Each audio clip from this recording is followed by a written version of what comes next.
Hello and welcome to the Build with Bear Workshop. My name is Pat Baer. I am here to assemble a model kit.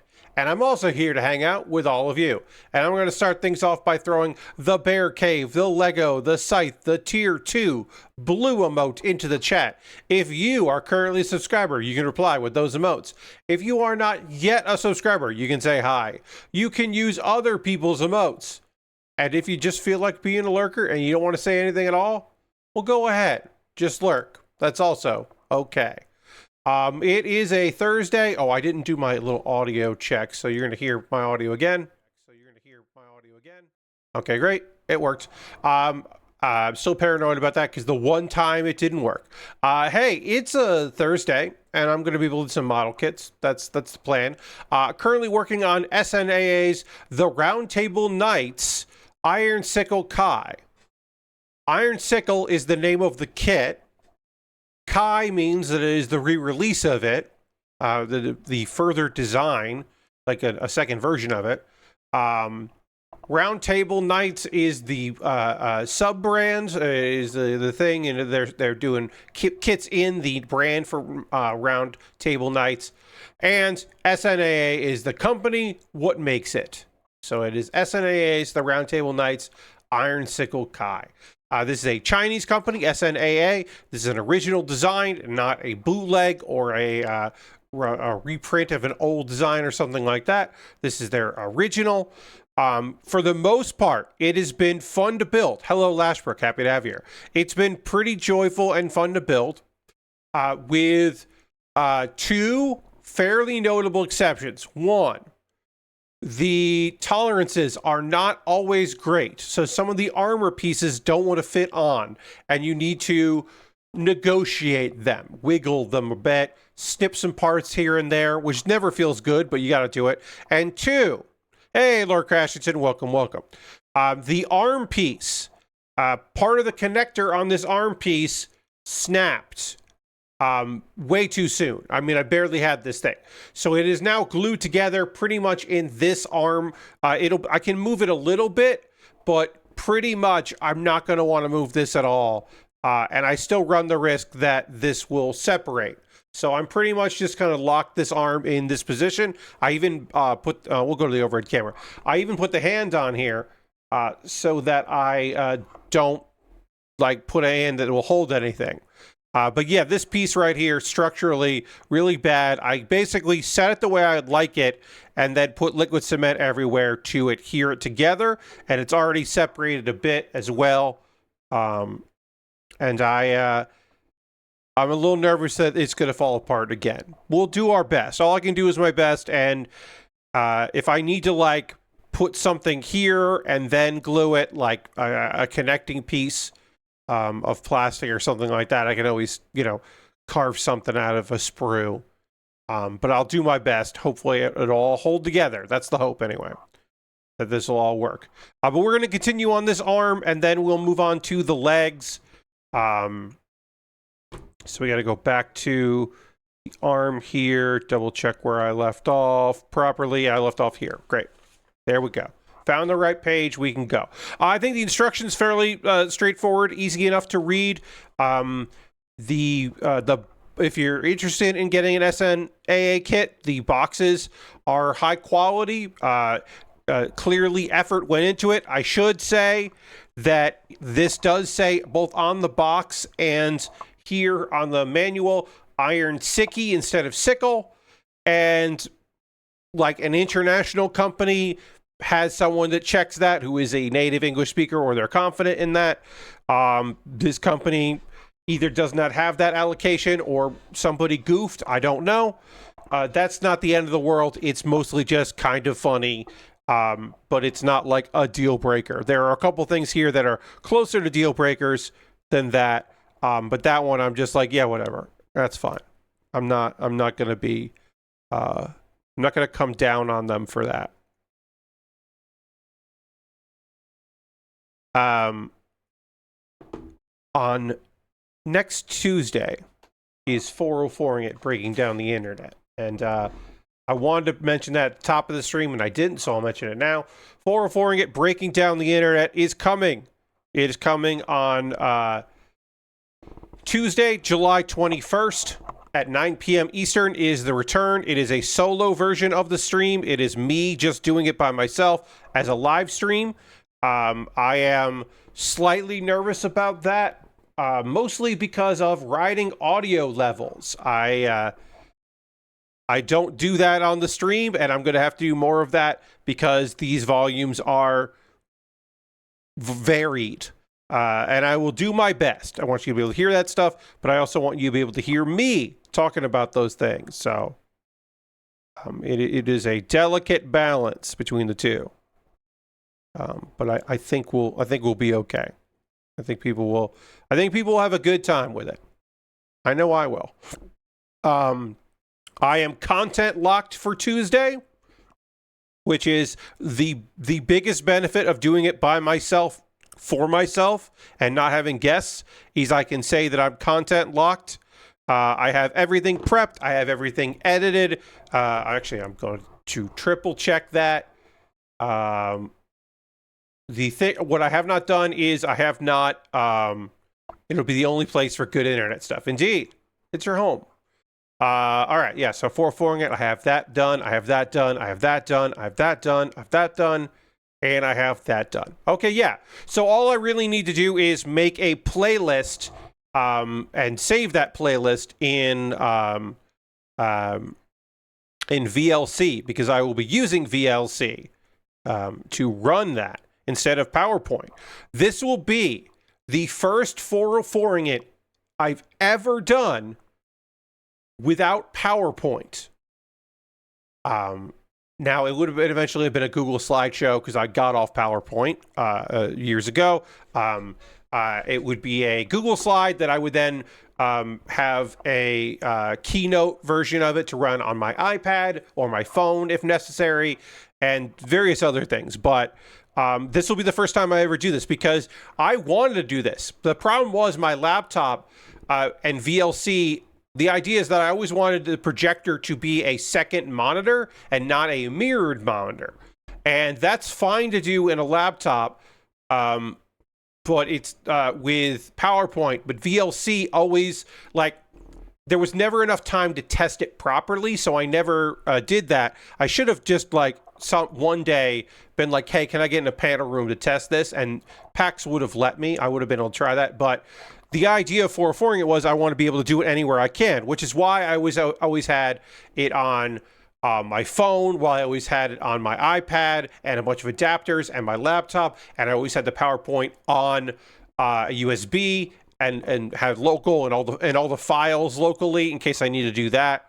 I always had all of that together just for the sake of insurance, really, just so I knew that I could get that stuff when I needed it. Because I would go into venues in New York all the time and for whatever reason, HDMI if you plug HDMI into this projector from a computer, it doesn't work. But then I would find out if I used USB-C to HDMI or VGA to HDMI or DVI, USB-C to DVI to HDMI, that would work. Just stuff like that. I would find various ways, or my laptop direct HDMI wouldn't work, which is crazy. That should work better than anything. But my Lightning connector plugged into my iPad to HDMI would work. I would always find weird connection issues in venues. So I started to lean on having as many different ways to do as possible.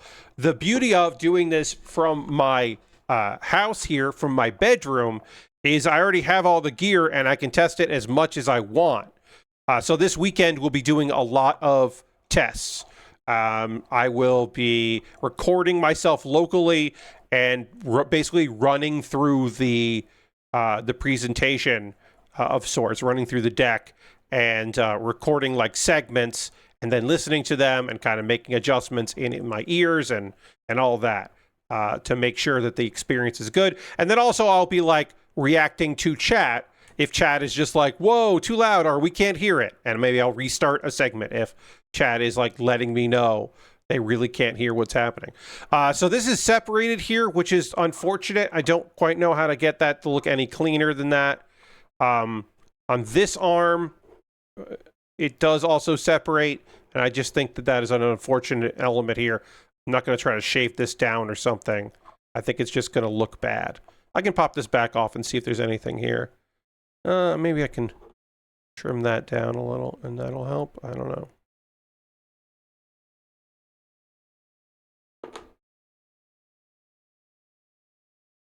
Maybe that trim will help there. I don't know. So yeah, I am excited about it though. This has been a long time coming, returning.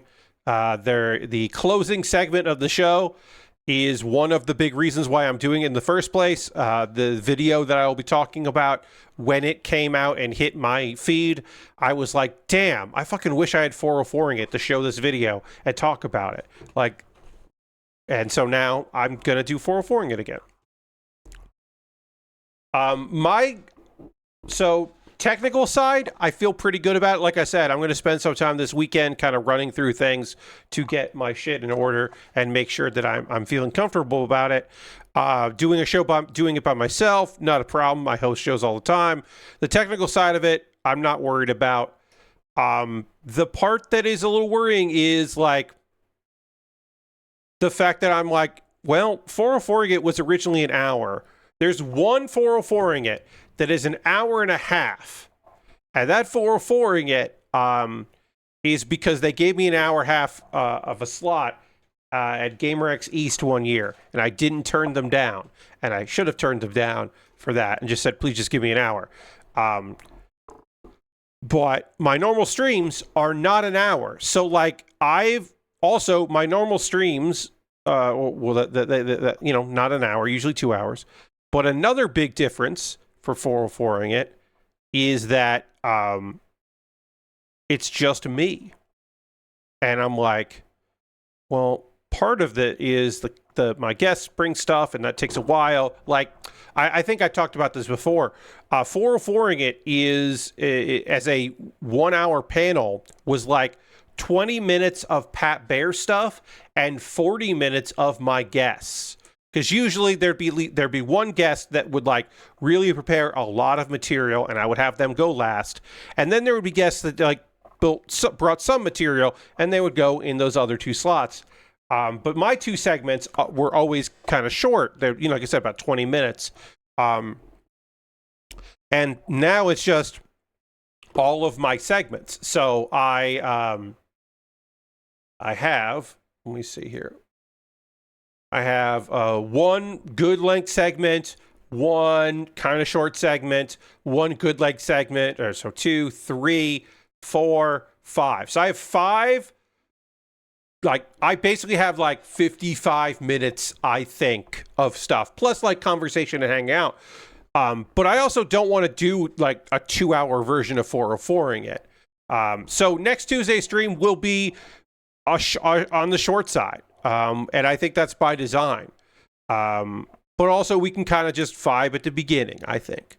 There is a certain amount of freedom in just knowing, oh, holy shit, I can just do as much time as I want with this. Like, I am not worried about the other room. So the Pat Baer's Anime Club Live, which I did for PAX online, was pre-recorded, and it was like an hour and 20 minutes. Because I said to my guests, hey, we're just gonna do this. I'm gonna hit record. We're gonna go as long as we want, and then I'm gonna do an edited version of the panel, and then an unedited version, or whatever I cut out I'll put up as a separate video, which I did. Because I didn't want to stifle conversation too much. What ended up happening was our like quick hits where we do like short recommendations was just like, I just completely and totally cut that out. And so we only did long recommendations, and it was still a little over an hour. And I said, hey, I edited this and it's like an hour and 5. Is that okay? And they went, well, no, but okay. which is reasonable. And if they said, no, cut down 5 minutes, I would have found 5 minutes to cut, and it would have been some of my material. But that was just a thing where I'm like, well, I don't really want to edit too much. I could have done an hour version of that, no problem. Ahead of time, we could have figured that out. But I was also still trying to figure out what 404ing it is. It's not 404ing. Sorry, what Pat Bear's Anime Club is. So if I ever returned to PAX West or PAX East, and I got to do Pat Bear's Anime Club, I would only get 2 guests. And we would each have one anime we really want to talk about. Because the thing I didn't really take into consideration was that unlike 404ing it, where it was like, hey, I have this like video, or like Brad wants to show clips from these 2 VHS tapes. I can make 10 minutes out of that. I can make 15 minutes out of that, no problem. Asking a person who is very, like, I'm asking someone to passionately promote or passionately discuss an anime they really like,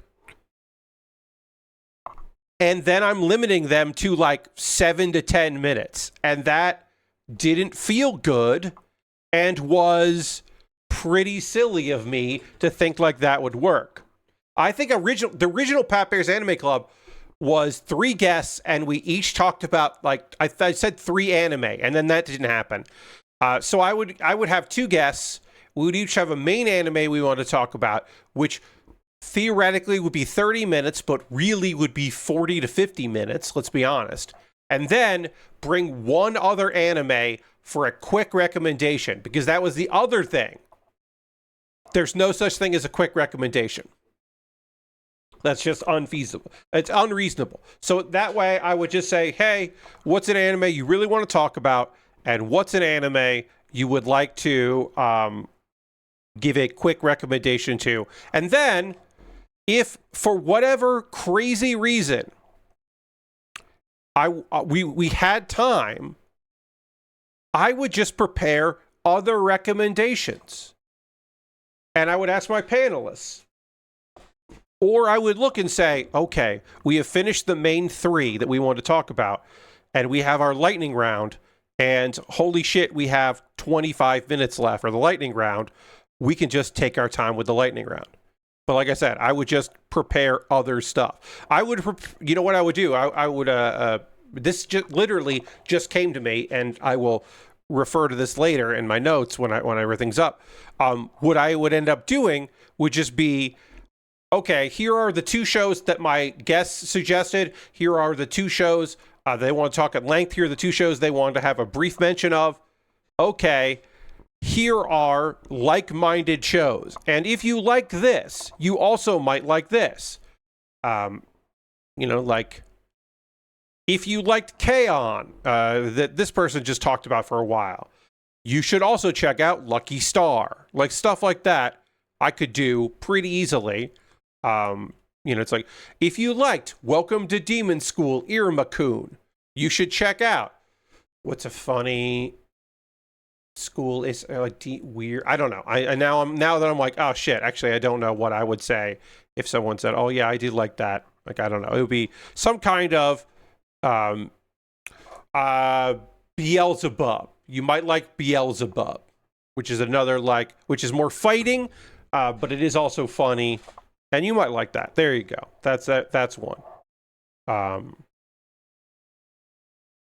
And kind of go that way. And I think that could work out and be fun. I don't know. But also, I don't know if I'll ever be at a PAX again. I just don't have any I would certainly enjoy returning to sorry, I have to make sure I'm doing this properly. I would certainly enjoy returning to like PAX Unplugged. I think like if I was going to show up at a PAX again, it would probably be Unplugged. Direct flights from here to Philadelphia are not cheap. but it's doable. It's like plannable. Like I could make that work. I don't remember how these pieces connect, and that's a shame because I have them. I think it just goes like this. I did this like a couple of days ago. I think that piece goes in like that. Then this would have to go. Whoops. This fell off. Interesting. I don't remember how that goes. Okay, so let's get this piece back on, and then we'll figure this out. So I don't know. I mean, if I was going to return to PAX Unplugged, I don't think I would be doing Pat Baer's Anime Club there. I think I would be doing Improvised Postmortem because that went over very well at that convention. So I would probably do that again. If I was going to do East or West, I would also do Improvised Postmortem, and I would probably do what?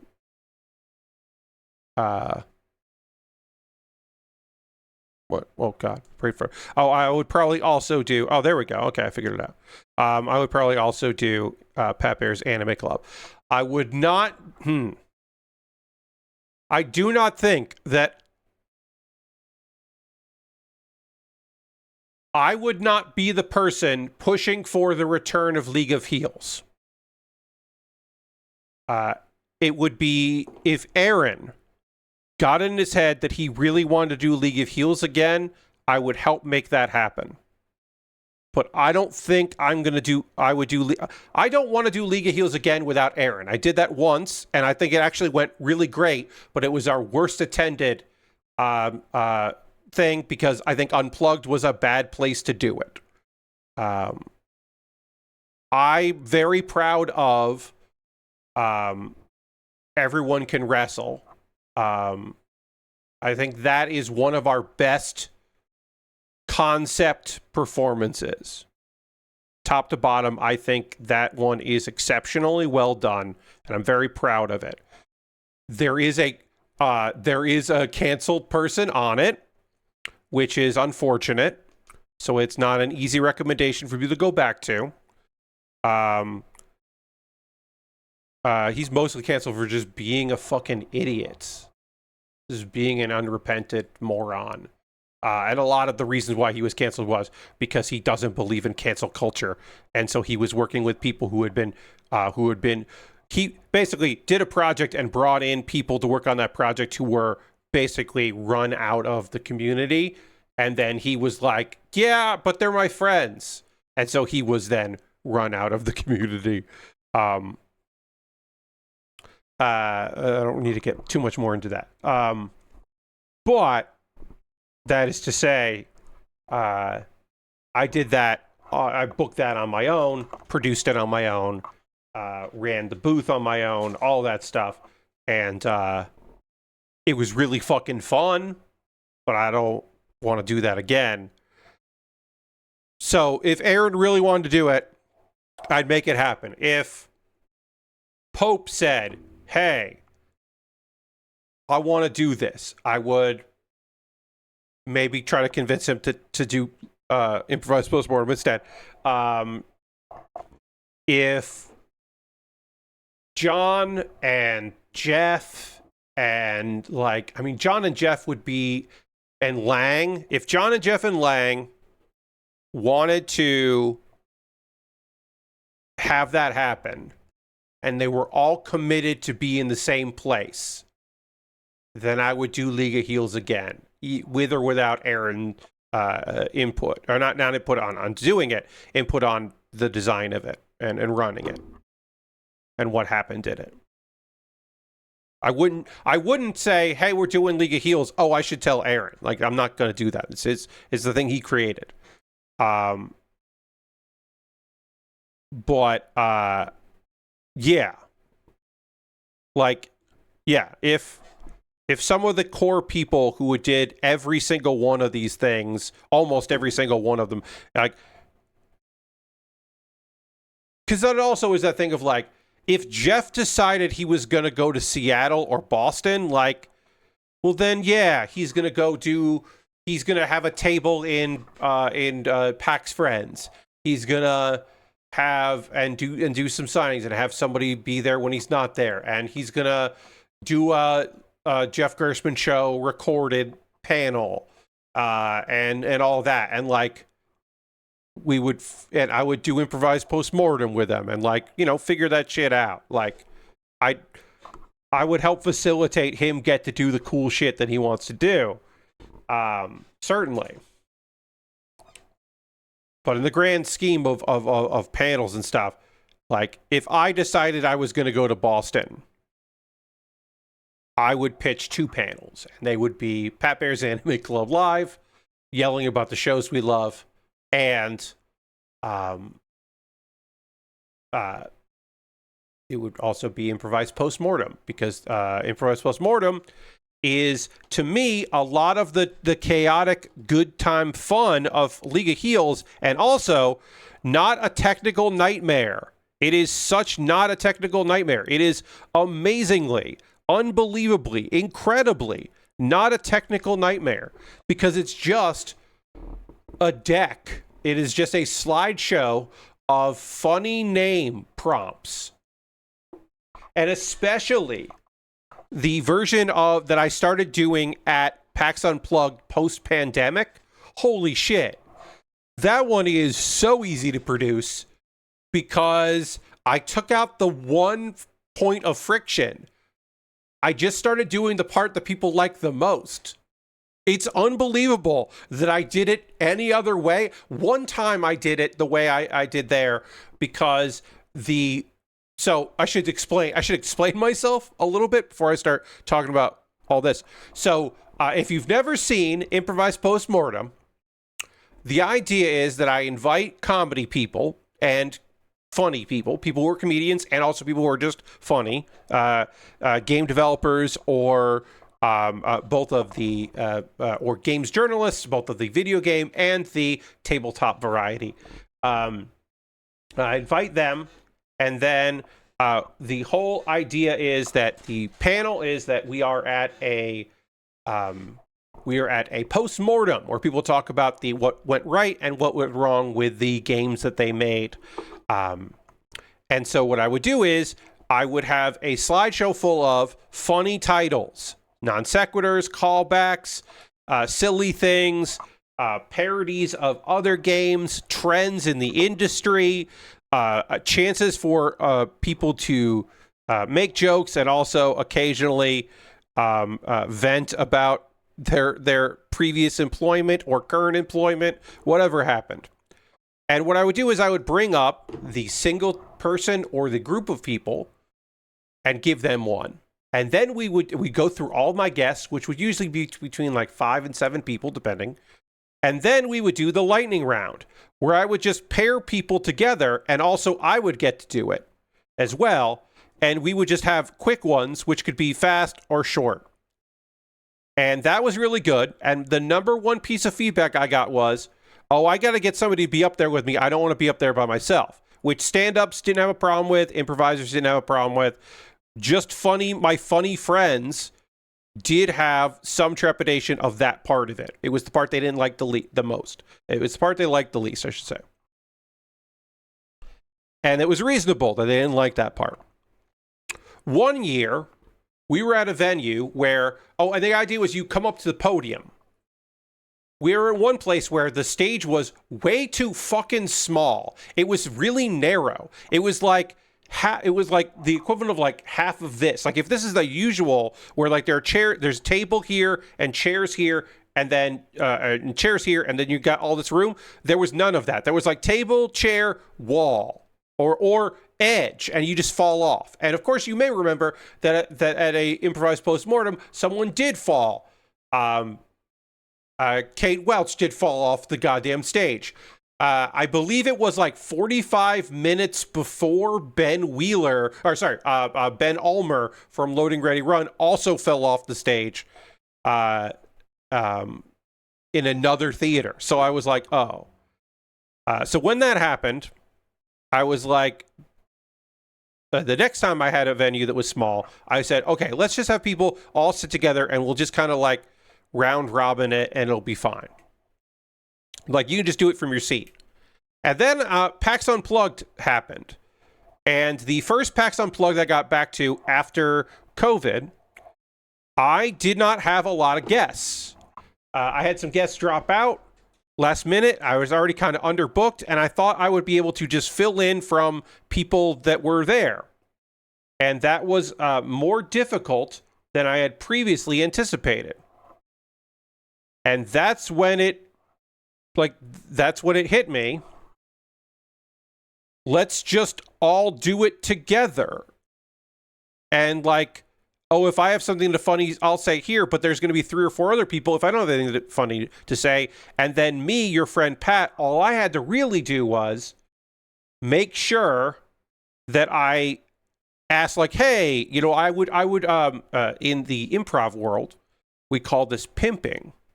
But in a nicer term, I would be setting up my friends for jokes. I would be allowing them opportunities to make jokes and to have jokes.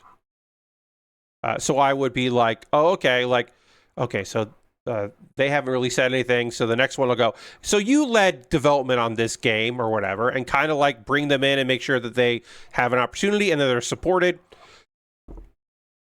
And it worked really well. Now, that first year, I had a improviser from New York who I knew very well and hadn't really performed with much. And I had 2 very funny people as well. And then also the next year, we just did the same thing. I just booked them all again. And it worked great. So turns out that's how I'm going to run. What am I doing wrong here? What's going on? This is D20. And I put this piece on the D20. And D20 looks like...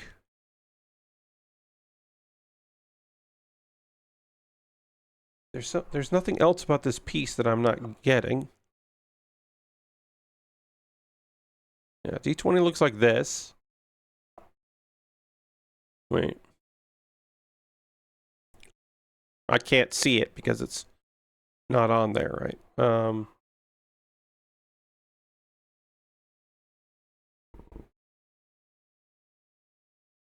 I have to make sure this is D20 because I'm like, did I do something wrong here? And the answer is no. As far as I can tell, I didn't. I'm just confused about how these pieces go together. So that's not great when you get super confused about things. So this piece I know goes in here, but that goes in here later. And then the piece that is the peg here is this way. So this is how it goes. Like this. So this piece goes in here first.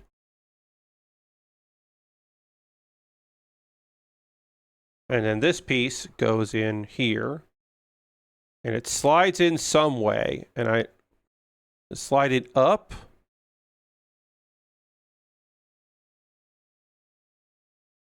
And I... Oh, like that, right? Anyway, that worked so much better. That version of Improvised Postmortem worked great. And I did it again. And if I ever do Improvised Postmortem in a live context again, I'm just doing that. I'm going to only invite a couple people. But honestly, I'll probably invite a ton of people. And I'll just say, hey, this is how it works. We are a phantom made-up company that made a bunch of games, and we're just going to go through all our games. One year, I also did a thing where I didn't have a lot of guests, and I did a thing that interacted with the audience, which I did not enjoy and wouldn't do again. But that was unfortunately the way to go there. But yeah, I would just now have some friends that say, oh, we're all in the same company. We all made these games, and then we're just going to go through them all and do it like that. And it was really fun. And that's how I would do that show again, if given the opportunity. But again, I don't know. Convention stuff. I will say this. I'm not doing this. I'm going to flat out say right now, I'm not doing this. I did look at flights to Texas for December. I am not going to Texas in December because they are very fucking expensive, even in July. Round trip flight to Houston or Dallas is like $500. I am not spending $500 on round trip airfare to go to a wrestling show or 2 or 3. I know that about myself. I understand that about myself, but I did consider it. Tokyo Joshi Pro Wrestling is doing another round of shows in Texas this year, which seems like a mistake, but they are, with Tokyo Story USA. And supposedly they're booking Kamayu for it. And she is retiring in December. And I was like, well, this would be my only chance because she's probably not going to do a U.S. tour after retirement. I mean, she's fucking might. It's wrestling. People don't really retire. She might come back to it in 20 years, but like, how much would it be for me to go to like, the idea of me spending $500 before tickets for the event and before a place to stay for a weekend to go to like at most 2 wrestling shows. I was like, oh, if I go to both Dallas shows, I'm like, I'm not going to, or both Houston shows, whatever. I'm like, I'm not doing that. Now, if they were going to Austin, I would heavily consider it because that's a city that I have friends in and I could probably crash on a couch somewhere and also have people to go to the show with me. Because at the moment, I would know. There's like somebody from the Jeff Gerstmann Discord would, I assume, is going to go. So I'd be able to meet up with them, but like that's not enough. But I have like, I did contemplate. Again, must make this clear. I am not flying to Texas to see Tokyo Joshi Pro Wrestling. But that also got me thinking, well, that's the first weekend in December. Direct flight from here to Philly's not bad. It's not great, but it's not bad. One layover flight to Philly is really actually not bad. Am I going to go to fucking Philadelphia the first weekend of December, go to PAX Unplugged? Again, this is not me. I am more likely to go to PAX Unplugged this December than I am to go to see wrestling in Texas. I'll say that. It's much more likely that I find myself going and seeing that. So, you know, it is what it is. But I have certainly actively considered now. I'm like, all right, I guess I got, like, do I have to like reach out and like, could I do improvised postmortem? Could I get on some other panels? Like, am I going to do that? Like, should I book an Airbnb that is like pay half now, pay half later, just in case? Like, am I fucking gonna go to Philadelphia in December? Can I afford to do that? Like, yes, now I can afford to do that. Should I do it? No, I probably shouldn't. Just to like maybe be in a panel room that is live, so maybe I can increase people coming to see my streams and see what I'm up to and all that. I'm like, oh boy, I don't know. Anyway, we haven't talked about any news yet. There's actually not a lot of news, which is kind of why I've been rambling tonight. A bunch of matches got added to the next AEW pay-per-view, which is next weekend. We went from 1 match going into Dynamite last night into 6 matches now. one of which, well, I'm sorry, actually 5. 5 got, we went from 1 to 5, and apparently, because it was recorded, there is a 6th match that got added on Collision, but that got added on Collision, so I actually don't want to mention that one. That has not been named yet until people watch Collision, because it got filmed tonight. So apparently, there's a cage match, not cage match, a tag team match that got booked. But whatever. The biggest thing to take away from this is that Chris Jericho is bringing back one of his worst gimmicks ever, and that is saying something. If you thought that the learning tree was a bad gimmick, you're right, it is. But also, Painmaker, because it's nothing. The Painmaker is nothing. It's just him in face paint. That's it. It's just him in face paint that he thinks is cool. And like, at some point, people were like, because it was in New Japan that he first did it, they were like, oh, so he's going, like, it's like the Rainmaker, but it's Jericho. That's a good bit. And it's like, no, it's not a bit. He thinks it's awesome. And people have to, yes, Lastbrook, there's also a fucking fedora. It's unbelievably trash. It is awful looking and bad and a bad gimmick, and he's bad for doing it. And Tony Khan is bad for allowing it to happen and not saying, no, Chris, you can't be the Painmaker. Do anything fucking else. Just do anything else, Chris. You're the babyface in this. It's not cool. It only works.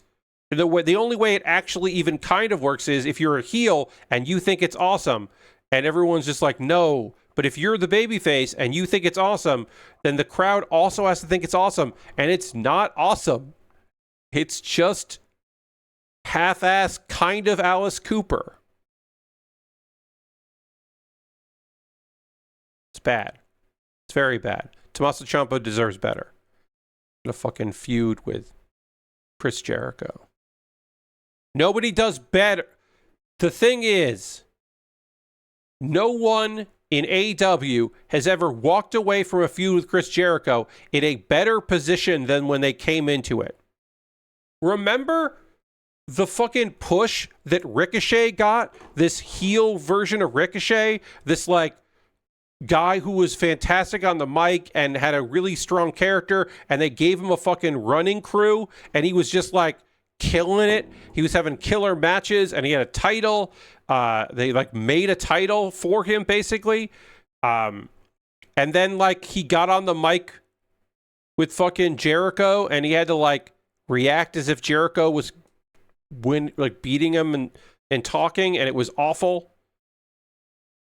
And now he's fucking working with Jay Lethal.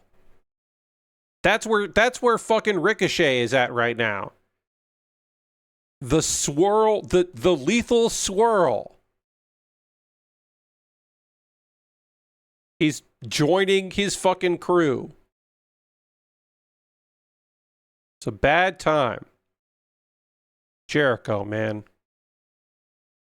The fucking Vortex has served no one.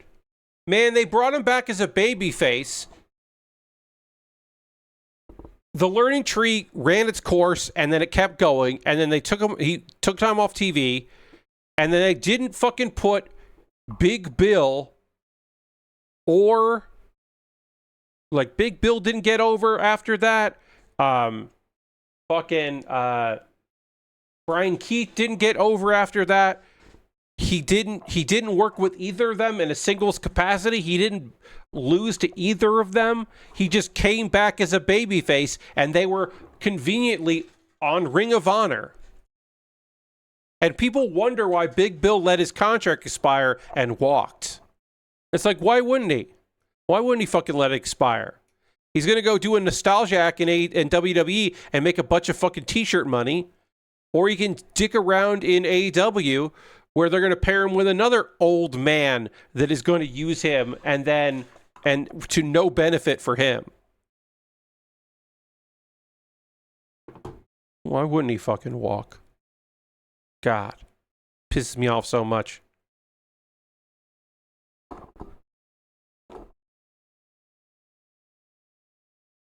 Dude got healthy. Got in the best shape of his life. Became a good person that people wanted to be around. Got over so much so that when that it's like in the United Kingdom, you can't. Big Bill is a babyface no matter what because they just fucking love him. That you can try to get him booed, but it's not going to work because the crowd is just going to keep cheering for Big Bill because they think Big Bill fucking rules. Do so much stuff, and they were like, we're good. Such a bummer. These are the wrong pieces. I took these off. These do not go on there. Got so fucking heated talking about this shit. These pieces. So yeah. Anyway, AEW. I think it's a great company. Sometimes they really fuck up.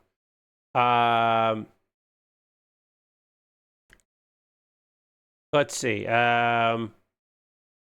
CWA Canada is taking action against Microsoft for, according to them, mishandling layoffs as they happen. And not just like the very concept of an idea of layoffs, but the ways that they went about doing said layoffs. Which is good that somebody is doing fucking something about this shit.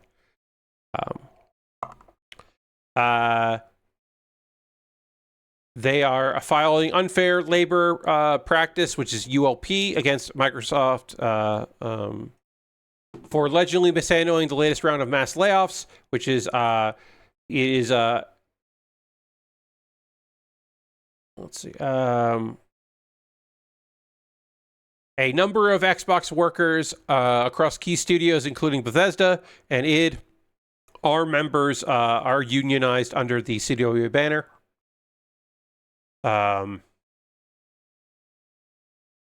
The union claims Microsoft also engaged in coercive actions and modified employee contacts by making unilateral changes.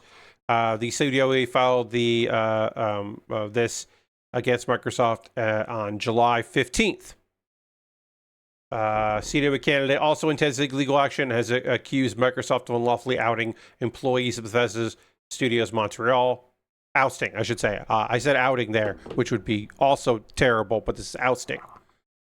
The union CWA and CWA Canada have jointly filed under unfair labor practice complaints against Microsoft, alleging the company has unlawfully fired people without giving notice to or discussing it with the union, as the employee is legally obligated to do, employer I should say, when we are in the middle of ongoing bargaining, a collective agreement. So because collective actions are happening, they should have talked to the union.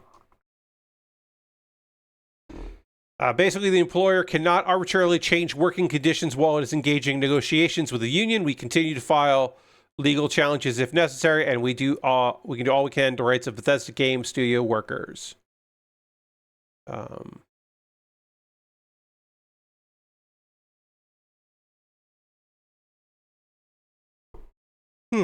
Yeah. So yeah, we'll see what happens with that, but that's awesome.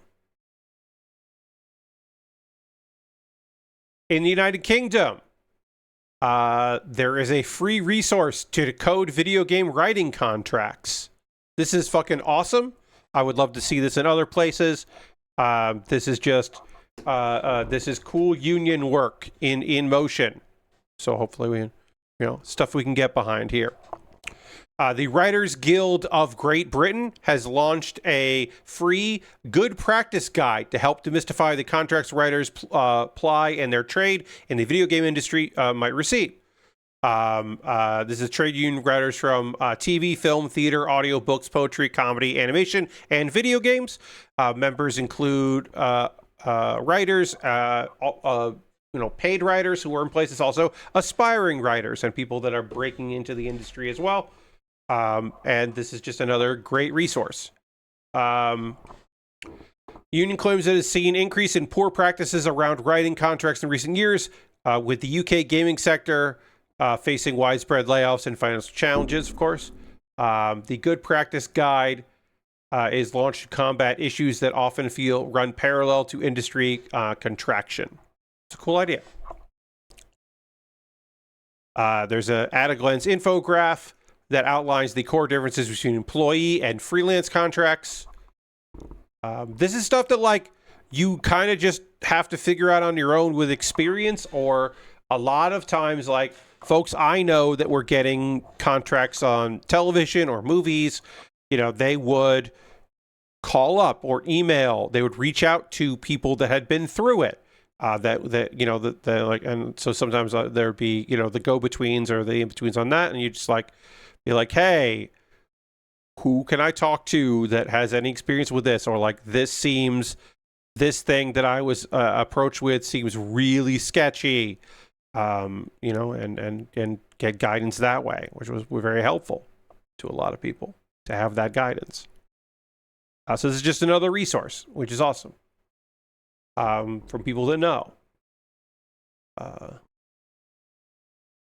yeah, you know, the difference between like freelance contracts and employee contracts are numerous, and especially if you are new to the business, it might be difficult to know what's what. We finished the arm. The arm is done. We'll move on to the legs after we're done panel lining. We'll get started on the panel lining here, and then after the pause for the cause, I will continue the panel lining process. And again, my goal here is to not move this arm much at all, because I don't trust it. And I don't have to take everything apart again to reinforce any of this. So hopefully we'll be good. And then in a bit of a bummer news for the fighting game community at large, and also people that just, even if they're not super into fighting games, were wanting to buy the upcoming Avatar fighting game, because Last Airbender, I should say, the Last Airbender fighting game, because they like that property and thought it would be neat. Piece of trash. Former CEO of Lab Zero Games, Mike Zaymont, aka Mike Z, works at Gameplay Group International. Yes, if I was talking about the James Cameron, yes, there would be some humor there. You're not wrong, Lashburn. But yeah, Mike Z is working on that game. Paramount confirmed that Mike Zaymont has a position as an individual developer at Gameplay Group International. Insane amounts of sexual harassment allegations on him. Paramount Games division, they're basically making Gameplay Group International's Avatar Legends, the fighting game, which is a 2-player fighting game inspired by the animated series. Former Lab Zero Game CEO Mike Zaymont, who was previously accused by colleagues of sexual harassment in the workplace. And he is an employee there working on that game. And again, the quote is that he holds a position of individual contributor, working specifically on back-end programming, engine architecture, and netcode.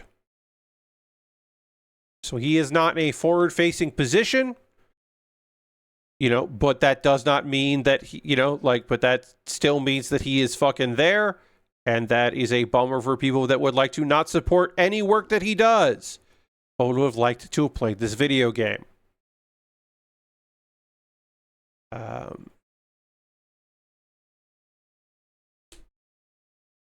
We found this out basically because Irene Coe, who is did a lot of art for the comic version of Avatar, is a comic artist and illustrator. She had a back and forth with Paramount Games because they wanted to commission promotional art from her. Which, like, if you are doing all of the right things in making that game, one of the things you do is get someone that, like, is critically acclaimed and widely recognized as, like, fucking really loving Avatar and really getting Avatar. Like, yeah, promotional art from her would go a long way. That is a smart move. And so she had heard through the grapevine, hey, Mike Z's fucking working there. And so she asked, before she agreed to do any work, she was like, I want confirmation on this, which is awesome. And they did not get back to her. They just stopped returning messages, and they stopped pursuing working with her. And then she made that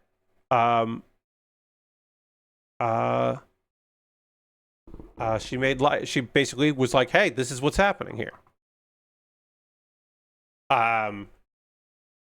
Basically, you would say, well, you know, he was the CEO and that fucking sucks, but like what happened with Lab Zero Games? And what happened with Lab Zero Games is he sucked so much shit and was such a fucking piece of crap that a bunch of people left the company and were like, we can't fucking work here anymore. And it shut down. And then that year, Arc Systems said, hey, we don't want you working on the netcode update for Guilty Gear X, one of the double X's. One of them, there are a lot of them, I don't know which one. And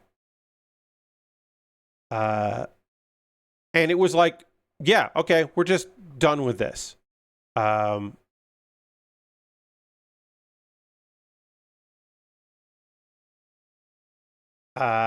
2023, people at PC Gamer were like, hey, they had an interview with Christine Seeley,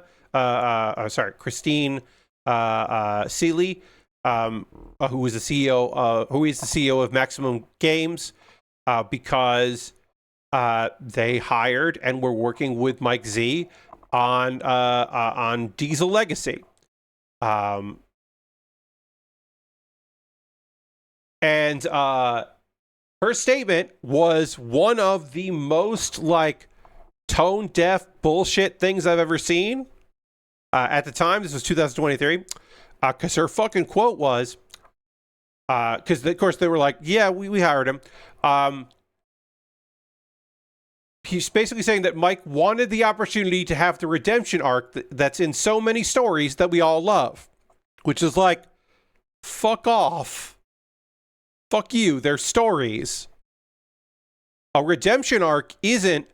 Anyway, the validity of these claims was such that a company I worked for shut down, and I just started working at another company. That's not a redemption arc.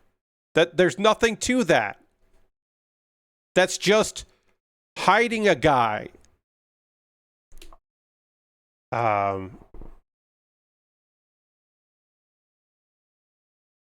And his lawsuits were ongoing at the time. While he was in his redemption story, he was still suing people in court, former employees of Zero Labs, Marielle Cartwright and Francesca Inquenzia in court because he had filed a countersuit. Yes, the lawsuit with the other founders only resolved a few months ago. Yes, those resolved in April 2026.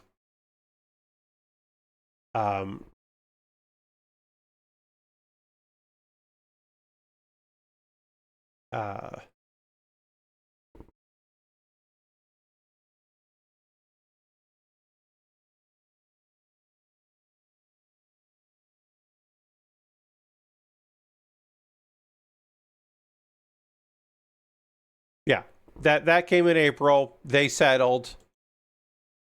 And yeah, and now a game that was cool has the stink of a fucking asshole and garbage person on it.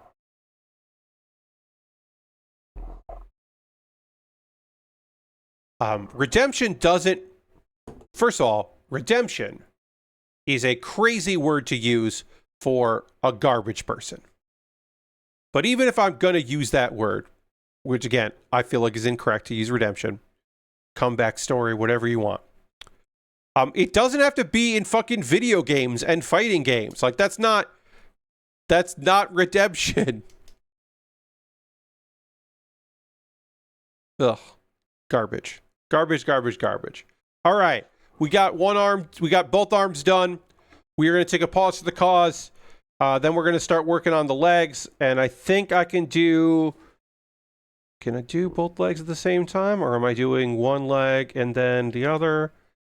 We are doing both legs at the same time. And then we'll build a backpack. But I don't know how far we'll get. But we'll see. We'll see what happens here. But we'll work on the legs next.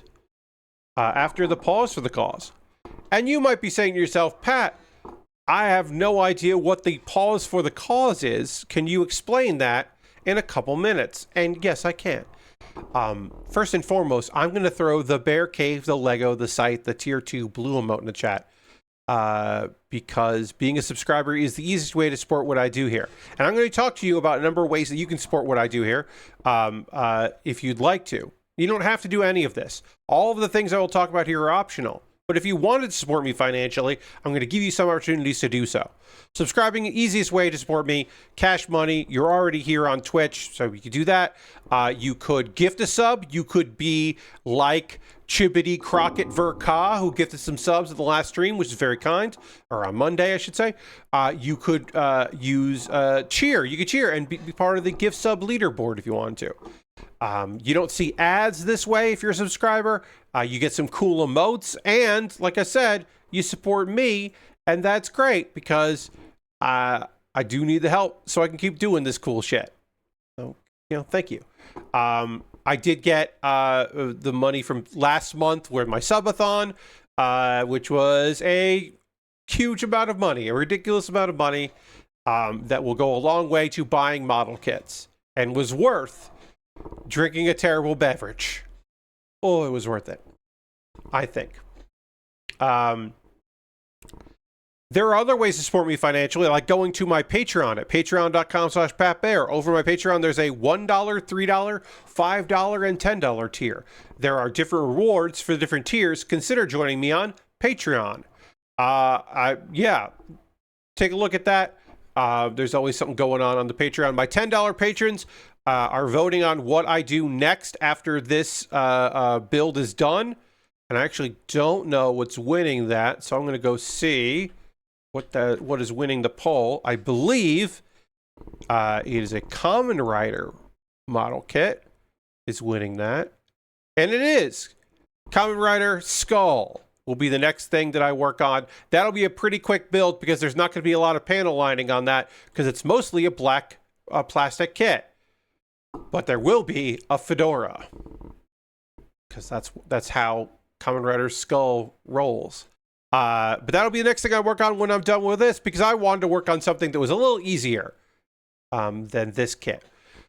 Also, I have a YouTube channel at youtube.com/PatBear. Over my YouTube channel, you can, of course, subscribe for free. And while you're over there, you can consider becoming a member for just $2 a month. You become a member over on my YouTube channel, and you get my Wednesday videos on Tuesday. So the video that went out to everybody yesterday, you would have already seen that the day before, and it would be old news to you. Those are all monthly ways to support me. If you just want to throw something in the tip jar, I have a Ko-Fi and a PayPal, and you can make a monetary donation that way. Everything I make through direct donations through YouTube, which includes AdSense, so watching my videos helps me out, through Patreon and through Twitch, all goes into a fund, and from that fund I pull money out to buy model kits. I pre-ordered this kit because I was like, it has a scythe, and it's from a company I've never built for before, and it's worth taking a weird risk, or it's worth taking a risk on this weird kit. And it was worth taking that risk because it's pretty neat, and kind of fucking busted, but mostly pretty neat. So I'm glad that I took the risk. Now, I have other things in my backlog ready to build. Like I said, going to be building that Kamen Rider kit next. I've got other stuff on the back burner as well, of course. If you want to decide what I work on next, there is a way to do that. You go to my Amazon wish list and you buy something for me to build. Over on my wish list, I've got model kits and Lego sets, inexpensive things, expensive things, all kinds of different things and things.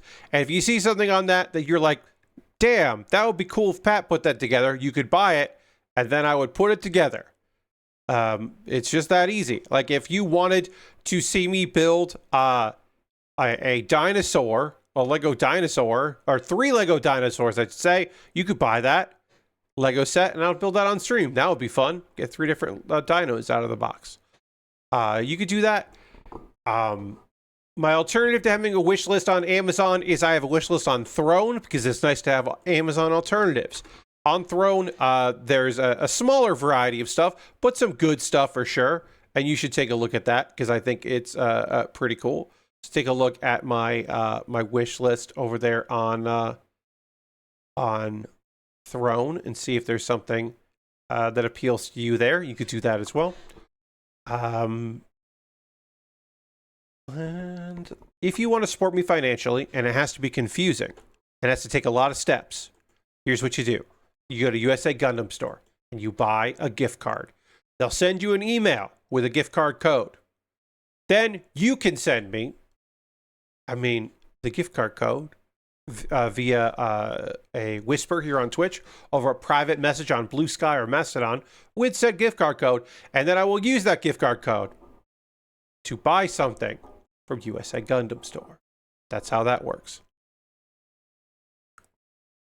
I'm just looking at some messages here.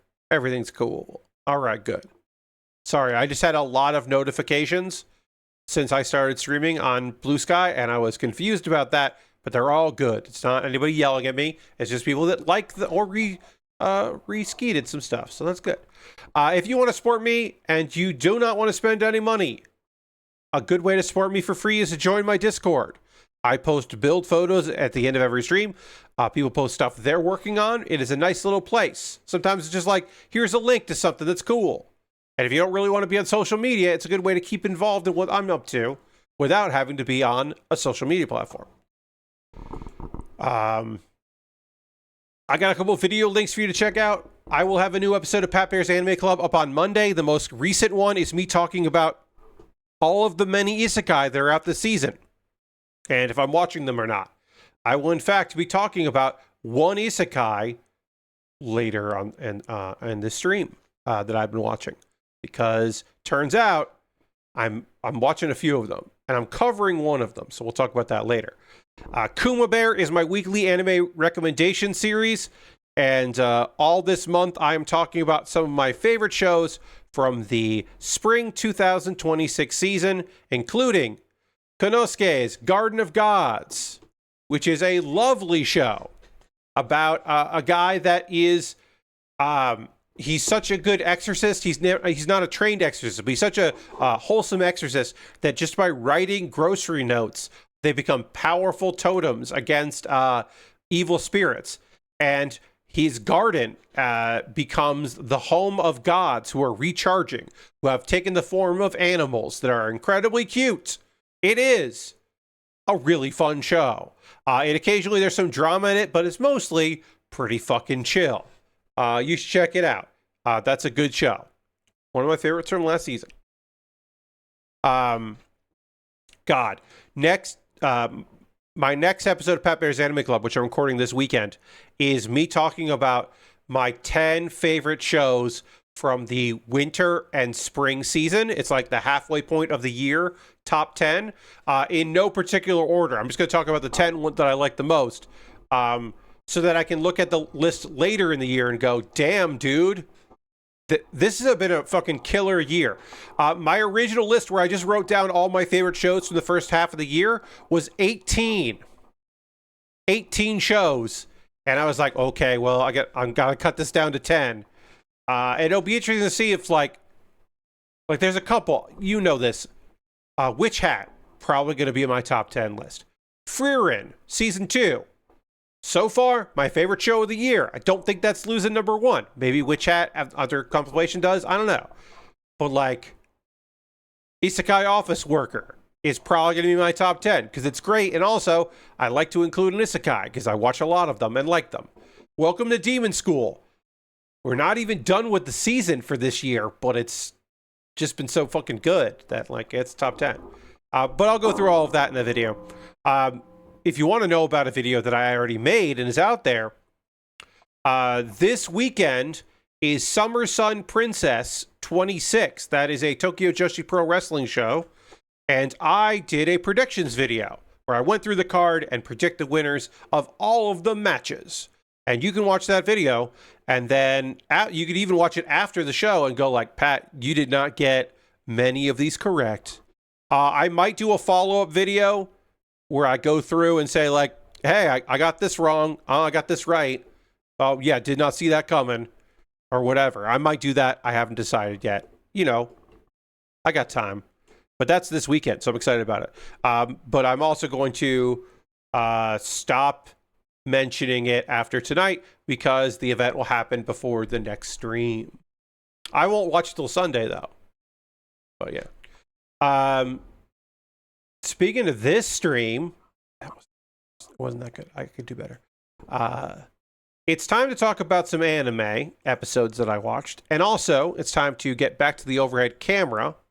And also, it's time to drink some water because my throat is parched. Capital P parched. And we're also going to start working on the legs of this model kit. And we're going to do all of that right now.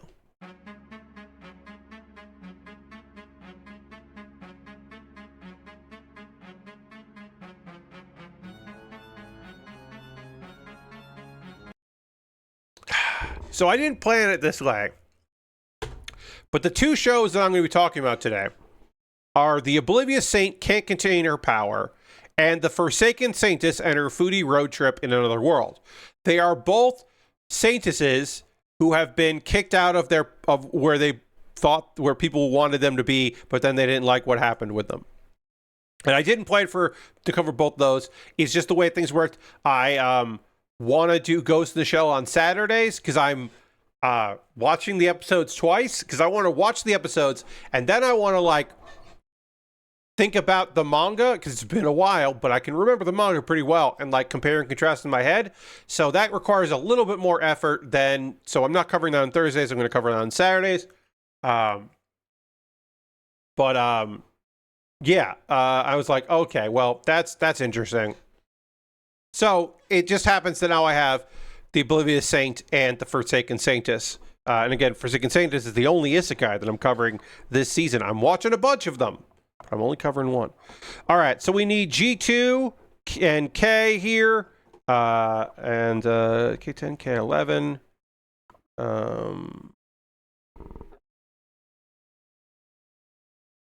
Okay, so they do want me to do one at a time. So we will do one of these at a time. We'll do this leg first, then we'll do to other leg. So we'll do a leg, panel line it, and then do the other leg. I think that is reasonable and fair to do. G16. So we will begin by talking about episode 3 of The Oblivious Saint Can't Contain Her Power.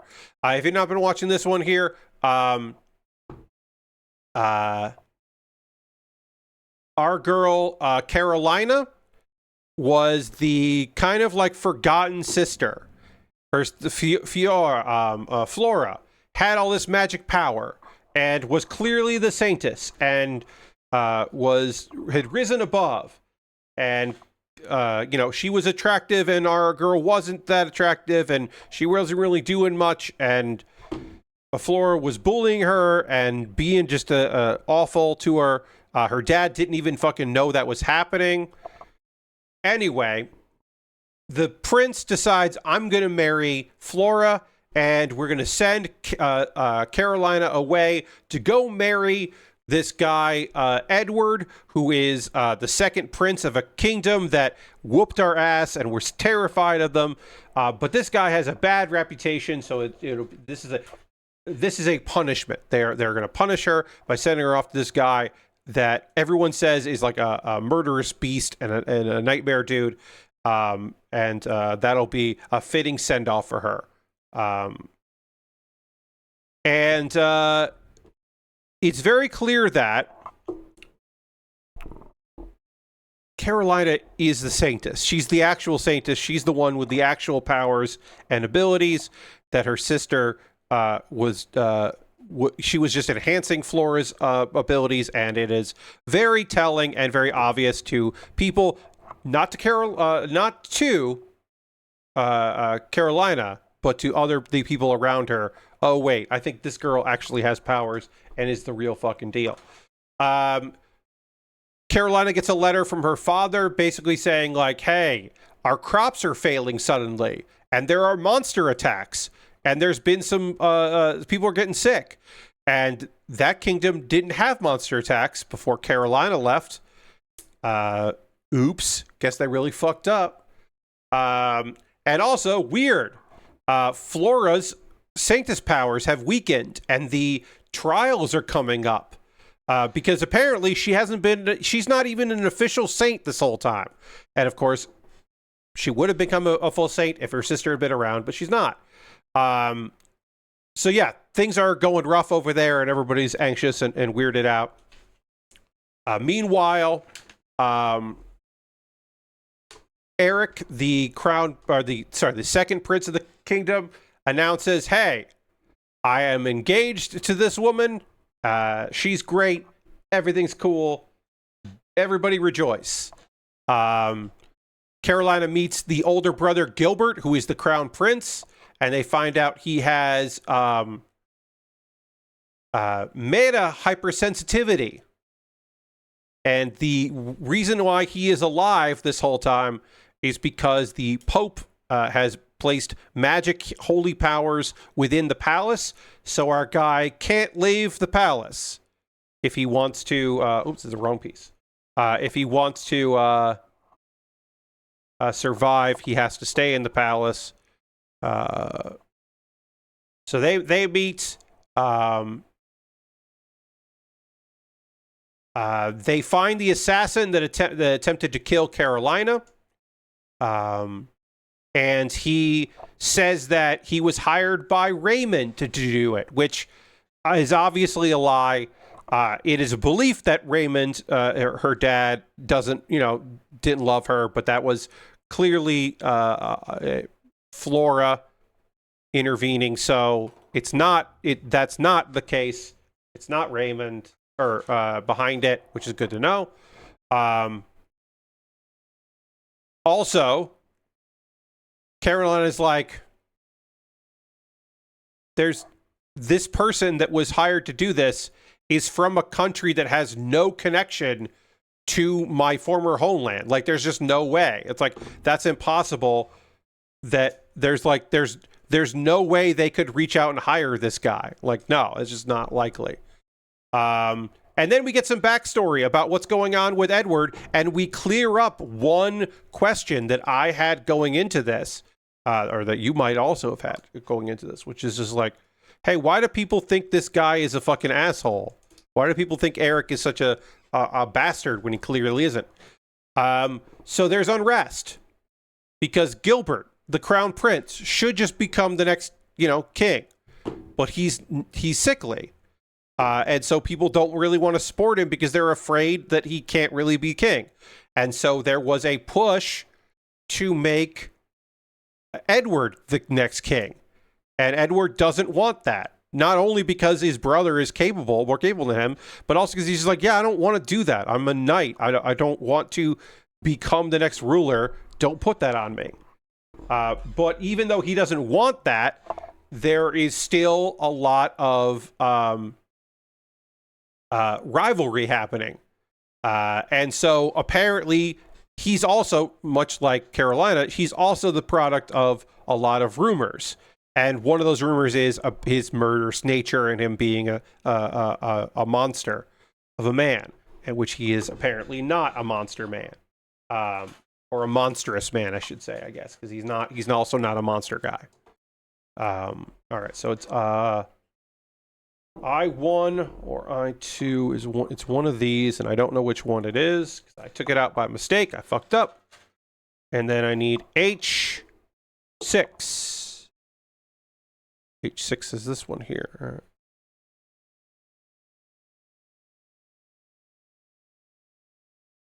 And then we found out, like, okay, so we don't know who hired this, but this was definitely not related to the kingdom she came from, because also it wouldn't make any fucking sense if she got murdered.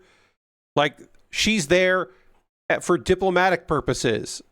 So that this stronger country doesn't invade this other country. Like, killing her now would only be good for people that wanted these two countries to go to war again. Like, come on, obvious. Owen, we find out some of Owen's backstory. He is the knight that was in charge of protecting Carolina, and she almost got attacked there. It was rough, and he feels so bad about it. We find out that he's illegitimate son of a duke, and he says that, like, okay, I'm gonna quit.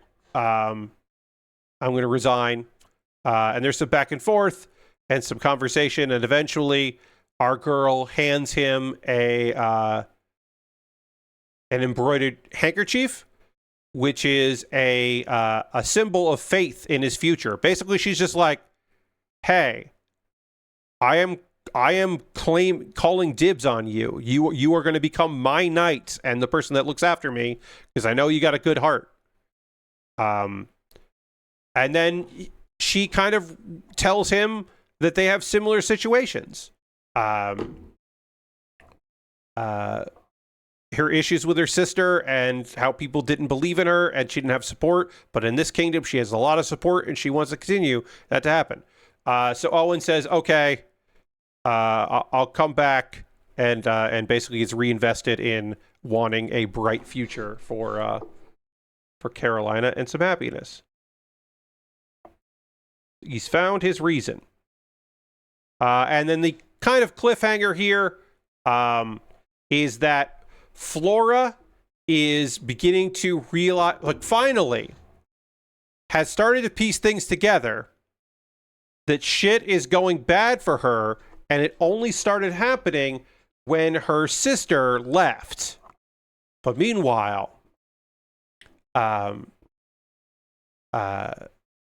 church factions are starting to make some moves. So there might be some bullshit afoot, which you would expect. But yeah, she's just starting to realize, I don't think she's put it together that, like, oh, like, for all we know, she could put it together. She could come to the conclusion that she got cursed or her power got stolen, but she might actually come around to the idea of, oh, all this time, she, without even realizing it, my sister was boosting my abilities just by being near me. Now she's gone. We don't know. We'll find out. I'm really enjoying this one. It is an easy watch and enjoyable characters, and it's fun. I'm glad that we, like, pretty early got to the understanding of, like, hey, why do people think this guy sucks when he clearly doesn't suck? It turns out, bad rumors afoot. Okay, I'll buy that. It was good. And then in episode 2 of The Forsaken Saintess and her foodie road trip in another world,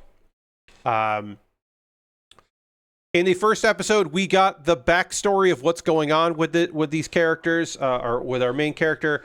She was summoned to another world, and they don't understand how her power. Two people got summoned, and they naturally assumed the other character was the Saintess, and that our girl was just along for the ride. And they were pissed off about that because they didn't understand what her powers did. And her powers are, she can summon a camper van that is fully stocked and is bigger on the inside and can have camouflage so no one can see it, and is just overpowered vehicle that would have been incredibly helpful for a hero's party of some sort.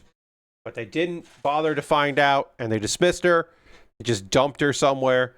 And so now she is beginning to have some sense of, okay, I think I'm just going to, like, hang out. She meets a cool dude named Vile, who is a demon man, but is very pretty. And they're going to go to town and meet up with the party he belongs to. And on the way, they come across the rest of his party fighting a fire bear, which should not be in that area. And so they fight the fire bear, and they win the fight. And then they find out, oh, okay, yeah, we stepped in when another group was getting attacked by this bear, and then we were trying to deal with it, and we're glad you're here. We get a little bit of action, but this show is not about the action sequences, so it's pretty short. Okay, so this goes on the side here. This goes like this, and then this goes like this here. There we go. We're going to be building this up, so there's not much to it right now, but this will get pretty big here.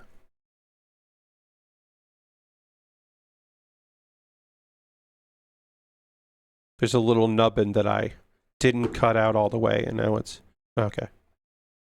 I got it. Got to make sure to do that on the other leg.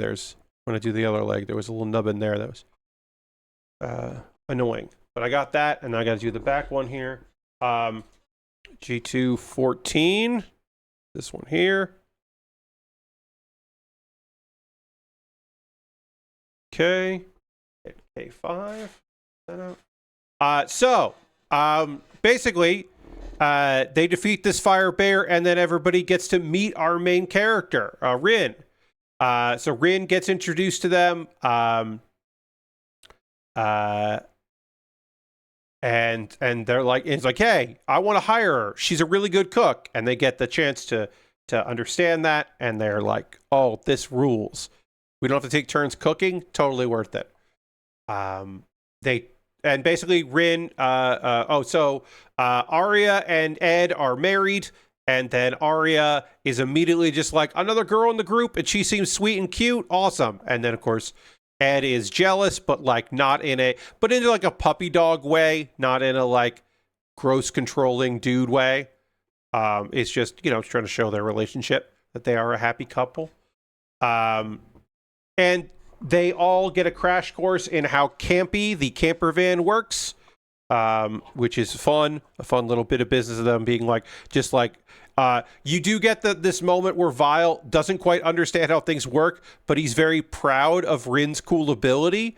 And this is a common thing that will be in the series throughout, as someone that's read a lot of the manga.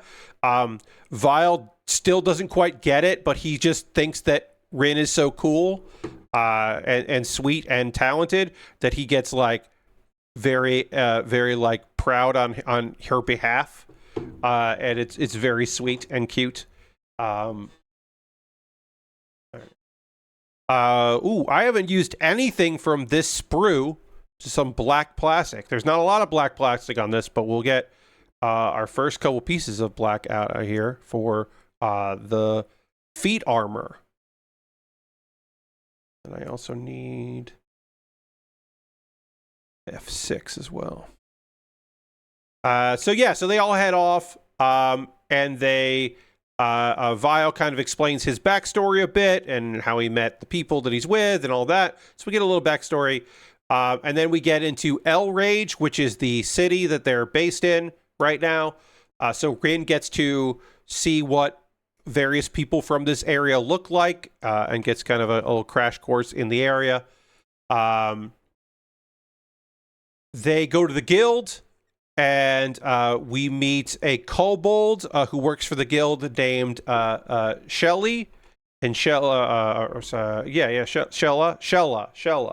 I haven't had to say it out loud. I should be better about that by this point, folks.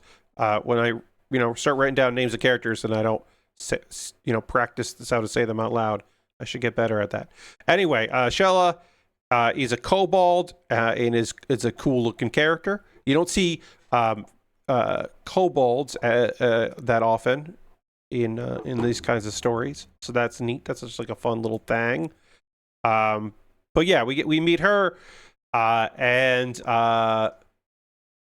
Rin becomes a member of the party, which is again called Smorgasbord, which is fun to hear people say in with Japanese voices. That's just a fun little extra thing. unrelated to the anime, but just a fun bit of business. Oh, this piece does not want to slide on right, and I don't know why. So that's not fun. We're having really good luck. This arm came together really nice. The leg so far has come together really nice. But when I go to put this foot together, or this piece on this foot, it doesn't want to snap in, right? It pops right out. And I don't know why. Whoops, and then it came off there, which is fine.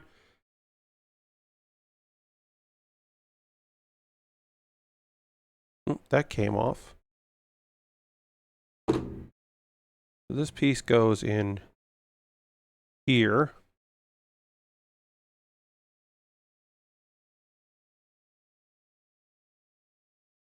It goes like that, and then this should just slide in like this. It should just slide right on, and then clip in, like slide into place and clip in. And it's not, and I don't know why.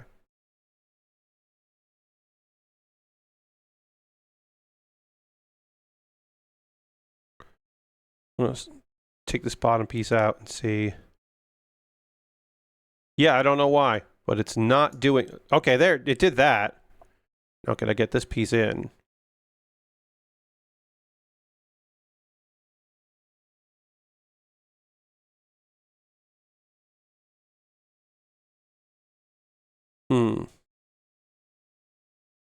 That's really annoying.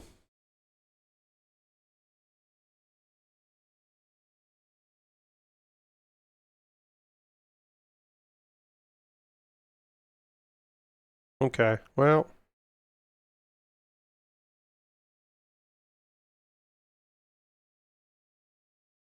There.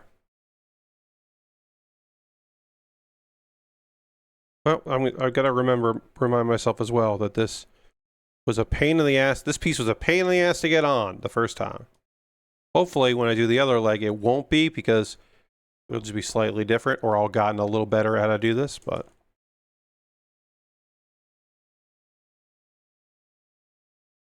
Tolerances. As I said, some of the tolerances on this leave much to be desired. Anyway, back to the anime episode. We have a moment where she's joining the group where Rin realizes that just by writing Japanese, like, text is being translated to her. Like, she could just read stuff in a language she doesn't know, which is weird, but that's true. So you would think, in one of these shows, you would think, okay, they're going to hide that she's from another world. They're going to hide her abilities. And they do kind of hide some of the stuff she can do. But they are forthright in saying, like, hey, she was summoned from another world. They, like, go and tell the guildmaster about what's going on, Tori, and how she was brought here. And then Tori's just like, yeah, hey, usually when people get summoned from another world, they get special abilities, and there's a reason for them being summoned.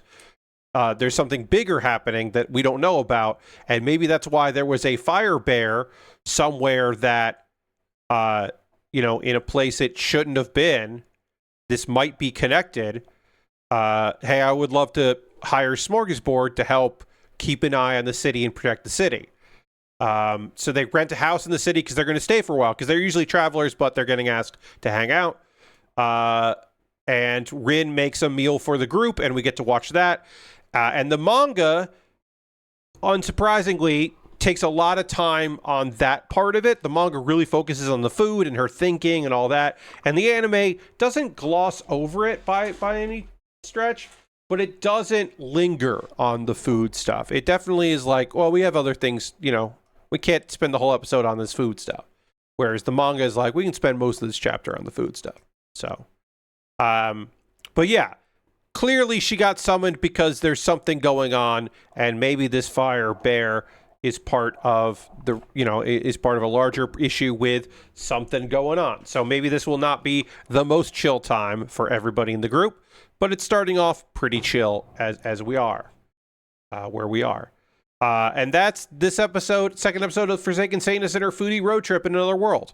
I'm going to keep watching both these shows. I am liking both these shows and what what they're showing me and what they're up to. I am interested in both of them, and I would like to continue to see what's going on with both of them. That's my vibe. Let's see. Got one more piece on this leg, and then we could panel on the leg.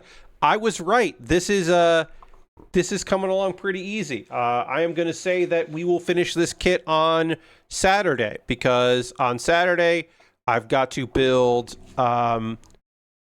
finish the other leg, because I don't think we're going to finish it in the time we have left here. Build the backpack, build the scythe, put the whole kit together, which I'm kind of doing now anyway, build the shield. Yeah.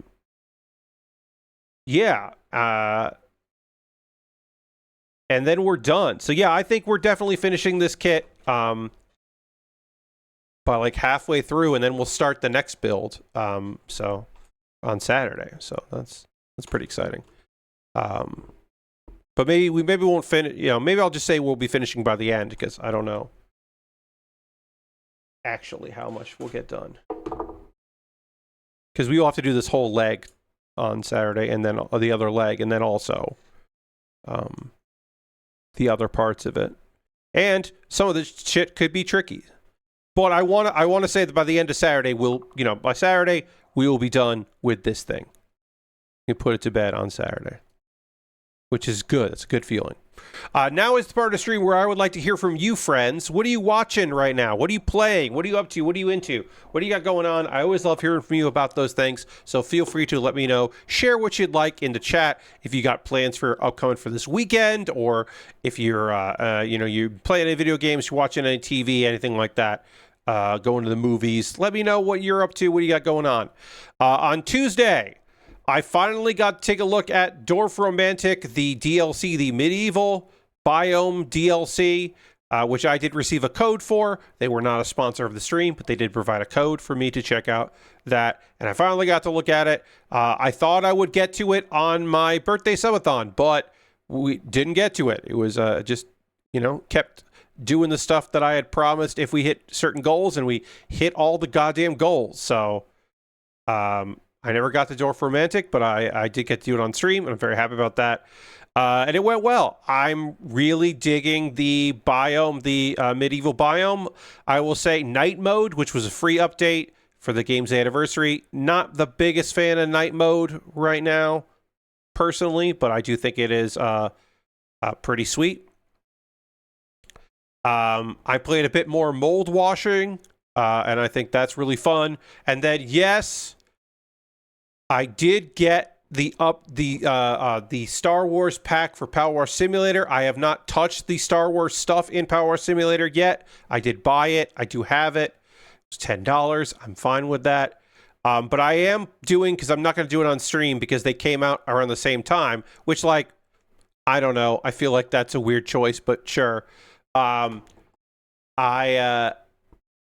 did do and maybe they did the free map because they want you to like download that and open the game up and then notice, oh, hey, there's also paid DLC. Maybe that's why they did it. I don't know. But there is a bowling alley, and I have started. I think I'm like 40% done with the bowling alley in Power Wash Simulator 2. And it was nice to get my wits about me again in Power Wash Simulator, especially after playing and having, I should say, a good time with Mold Washer. It was nice to jump in and play a little of the Power Wash Simulator, because that game fucking rules. But I have not touched the Star Wars. I will. I'm having fun in the bowling alley. That is a good job. One thing that was weird, and I don't know if anybody else got this. I bought the DLCs and then opened the game, and then when I started the free bowling alley, the text from the miniature world started. And I had to quit the game out, and then when I reopened the game, that text was no longer there. And it was a weird fucking glitch. And I don't know why the fuck that happened, but it was strange. I was unprepared for that nonsense. Lorecrest says, I've been playing the Star Wars DLC for Power Wash Simulator 2 and have beaten the first 2 jobs, which have been great so far. I found where the blue milk comes from, so that's money well spent. Okay. Good to know. Yeah, I look forward to playing it on stream, which will be the 28th of July. I will do that. I had forgotten it was coming out this month, and so I was like, oh, I'll do Pokemon, because I haven't done Pokemon in a while. Now I'm going to do Pokemon the first week of August. I will return to that Pokemon playthrough, because I haven't done it in months, and I want to get into it. But I thought it was going to be the end of this month, but instead it'll be the beginning of August. And that's fine. How many Tuesdays are in August? Good to know. August has 4 Tuesdays. Okay, good. September has 5 Tuesdays, which is fine. It just means I have to figure out usually I have to figure out like a 5th thing, and that's fine. That's also one of those things where like the 1st of September is a Tuesday, so I'm like, okay, that means I have to like know something by the end of August for that. Lorca said I texted about Bigfoot going when I started the game and just sitting in the base, which went on for a while. Yeah, I think weird text just triggered, and I don't know why, but that happened with me, and then I got rid of it, and I was like, good. I don't need extra weirdness in my weirdo game. Bowling Alley is pretty fun. I recommend it. It's free. If you already have the game, it is free for you to get that bonus thing. Finish the miniature area if you haven't already before you start the other one. That's my only advice. Other things I've been up to. I did a lot of yard work the last 2 days. It had rained on Tuesday, so I didn't do yard work on Tuesday, which I wanted to, so I did it today and yesterday and got all that done, and that's good. And I didn't feel too bad about it because of my allergies and all that, but I still got it done, and I'm feeling okay heading into the weekend. I do have a D&D session on Saturday. I am helping a friend. This is unrelated to the crew or any of my normal groups. This is helping a friend who wants to start a basically that they're working on a game for their friends because they are a DM and they want to run it. They want to run the scenario, run the beginnings of it, of the module that they have been designing. And so we're going to do a smorgasbord of like pre-rolled characters and see how that goes. Kick the tires, as it were. That's going to be on Saturday afternoon, and I'm excited for that. And I just have to remember because it is not a regular session anyway, so why would I do this to myself, Pat? Not blow out my goddamn voice doing that so that I'm good for my stream on Saturday. All right, this leg is done. I'm going to show what I think is the best feature of this kit. Oops, not this arm coming off. I want to show what I think is the coolest feature on this. And it is how the skirt works. So the skirt opens up like this. And then you can put the leg in, or you can adjust the leg if you need to. And I think that's fucking awesome. It gives so much movability and posability, I should say, and maneuverability, not movability, maneuverability and posing. It's awesome. That is one of the best features of this kit, is how the sides and front skirts are connected and work. That is neat. I like it a lot. All right, let's get into putting the armor on the other leg. Again, other than the part of the feet there, this was an easy process, so hopefully this side will be just as easy. Lord Crash says, I finished the first season of Punisher, and it was good. Yes, I do remember that being pretty damn great. G216. Had a lot of characters that were broken by similar events and how they differed from Frank. So there was a season 2 and decided I'd have enough for now, but I'm on Daredevil season 3. Nice. Dan Riker posted about a dual screen mod of Link to the Past for the Thor, and I've been checking that out, and I really think I remember almost nothing about this game. That happens sometimes. Yeah, sometimes you're just like, shit, man. Oh, no. This did not have the impression on me I assumed it would have had. That happens sometimes. No knock on your memories of the game or the game itself, but yeah, shit happens like that sometimes. All right, now I need the other K here. I need K 10 and 11. And I got to remember once again to check for undergating, aka nubbins. Anything that would impede these pieces from going together. And no. Okay, so want this like this and like that, and then that goes on like that, and that goes on like that. Hell yeah. Hell yeah. And then I need J13 and J11. And then I already pulled out J13 by mistake, so here's J11. Lord Crash says, I had to work outside today in the heat. Oof, that fucking sucks. An intense smoke, yeah, that's blowing through in from Canada. That made for a very fun day for work. Still had a scratchy throat, so hope a day off can help with that. I hope so too, Lord Crashington. Yeah. I did do yard work. We don't have a lot, like, you know, hey, I'm in South Carolina. I have not noticed a high amount of that, but the air quality here is not particularly great anyway in this time of year. So I did wear my mask, which I always do when I'm doing any kind of lawn work. So that was all right. And the lawn looks good, and I got to do a few things that my folks didn't have to do, and that is always helpful for me, and it makes me feel good. We're getting a dishwasher in the next week. Our dishwasher has been broken for a while, and I look forward to having a dishwasher again. A thing I did without for like 15 years, because there was 1 year that I lived in an apartment that had a dishwasher, and I used it often. But it's been a long time, now a few years, that I am now completely suckered into having a dishwasher and using the ding-dang dishwasher all the ding-dang time. And when I eventually leave this place, if I end up in a place that does not have a dishwasher, I will be a little sad about it. I've gotten spoiled on the dishwasher. Here's what it is.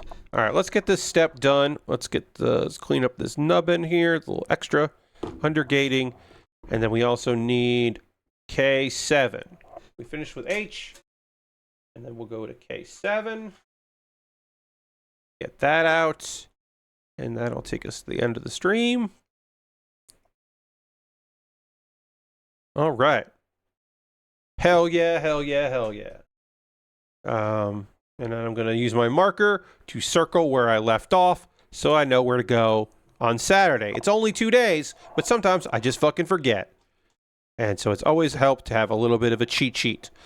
Lord Christian says, I also watched more Star Trek Season 2, which included a weird episode with the creator of the warp drive still being alive due to help from the companion. Yes, that is a weird episode, but it's pretty fucking rad.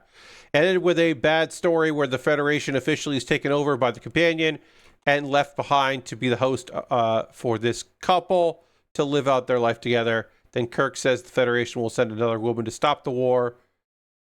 She was negotiating peace for. Yeah, it's... That episode is like, has some really cool ideas, but doesn't like, but it's one of those things where you're like, oh, this should be multiple story. This should like be multiple episodes. And that's just not a thing this production is capable of doing or is allowed to do. Yeah, it's not, it's a good idea that's not fully realized, I should say. Then I got to see Spock's dad get a heart attack and weird blue aliens try to fuck up the Enterprise. Yep. As I said, Season 2, it's got some good episodes and it's got some excellent ideas. But sometimes the excellent ideas aren't part of the great episodes. Okay, so we got more to do with this leg, but not much more to do with this leg, really. So we are blazing through here. We'll finish the leg on Saturday. We will build the backpack. We will build the scythe and the shield, and we will put this whole thing together and then put this motherfucker to bed. So I look forward to that. And I got to remember not to stretch this arm out because I did kind of glue it in place just so that it would actually work and not fuck up. And we got a nubbin that's going to drive me crazy. And there we go. I didn't cut that nubbin off. There it is. All right. And that's going to do it for tonight's stream. This thing is looking fucking rad. And I'm stoked that I get to keep working on it. And that I'm also excited about finishing it on Saturday because it's been a commitment. It's great, but it's been a lot. And that's going to do it for tonight. My next stream will be Saturday at 9 p.m. Eastern, as I said. At this point, we're not going to end the party. It's just I'm going to stop streaming. But we are going to go and hang out with somebody else and see what they're up to. We always end the stream with a raid. We're going to go find someone doing cool stuff and go spend a little time with them. We have not raided Arthur Geese in a while. So let's go raid Arthur. Arthur is currently playing Doom. And I believe that is the DLC for Doom. So we will be able to see Arthur play that. And that sounds pretty good. So feel free to come along on this raid. I hope you do. I hope you will return on Saturday at 9 p.m. Eastern as I finish up this model kit. Maybe start something new on the same stream. I think maybe it won't take me the whole stream. Actually, now that I look at it, it probably won't take me the whole stream. But we'll wrap that up. Then we'll start the next thing. Thank you all very much for being here. I hope you have a great rest of your night. I hope you stay warm, toasty warm inside, and not unbelievably hot outside. Because I don't think you're going to be able to stay cool and cold. But I don't want you to be overheated out there. So thank you, everybody. I'll see you in the next one. Goodbye, everybody. Goodbye, goodbye, goodbye, goodbye, goodbye.